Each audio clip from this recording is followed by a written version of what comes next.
Programme आम्ही असा ठेवला आहे की कौशिकी चक्रवर्ती हिचं गाणं ठेवलं आहे क्लासिकल, आणि त्यानंतर आमची म्हणजे पुरस्कार दिले जातील त्यावेळेला आमचे यंदा अध्यक्ष आहेत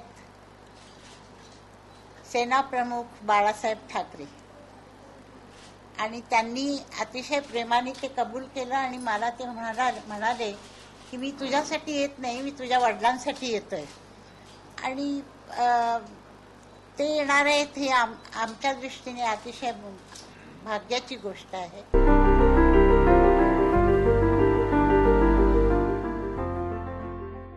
हमने लास्ट ईयर भी उनका नाम हमारे इसमें आया था, पर वो उस वक्त आ नहीं सकी. तो माधुरी जी को देना हम लोग चाहते ही थे, क्योंकि जैसे हेमा मालिनी को हमने दिया, रेखा जी को दिया, तो माधुरी हमारे लिस्ट में थी.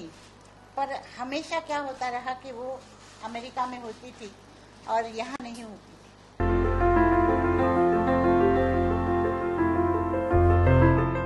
मुझे बहुत सारे पुरस्कार मिले हैं, पर अभी ऐसा कोई याद नहीं आ रहा है. पर सबसे बड़ा पुरस्कार जो है वो भारत रत्न है.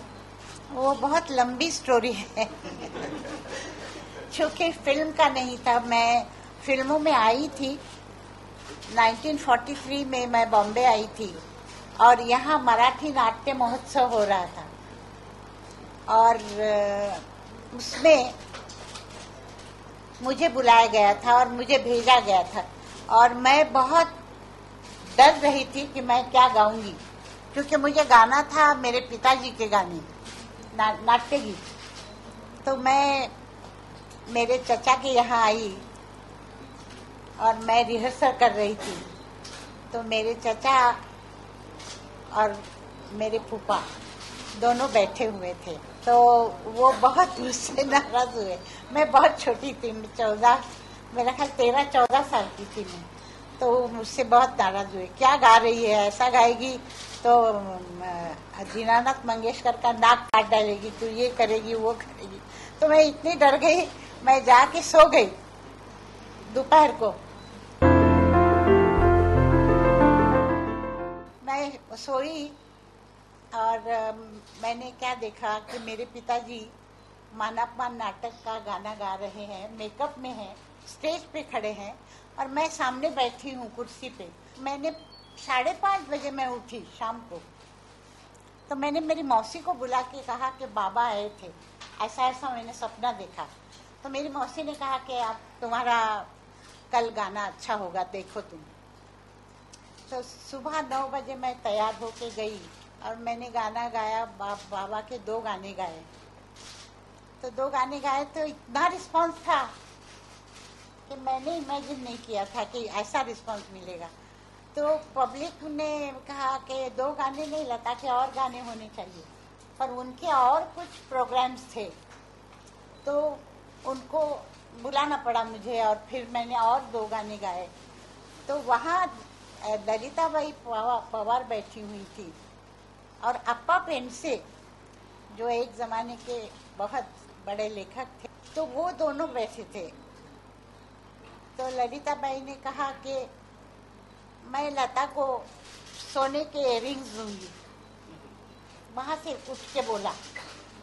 और अप्पा पेंडसे ने कहा मैं 25 रुपए दूंगा. उस वक्त 25 रुपए आज के 5,000 रुपए होते हैं. तो मुझे बड़ा ताज्जुब हुआ कि ये मुझे इतना मिल रहा है. तो वो जो पुरस्कार था वो एक अविस्मरणीय जिसको कहते हैं, ऐसा पुरस्कार था. मुझे लगता है शाहरुख खान पतले हो गए इसलिए पहचाना नहीं होगा. नहीं, इस मामले में मैं क्या बोलूं, चूंकि इतने ये सब बॉम्ब स्फोट वगैरह हुए हैं सब जगह, तो लोग अभी जरा ज्यादा ये हो गए हैं. शायद खान नाम सुनने से किया हो, पता नहीं. और हाँ, मैं खास बात कहना भूल गई. मैंने एक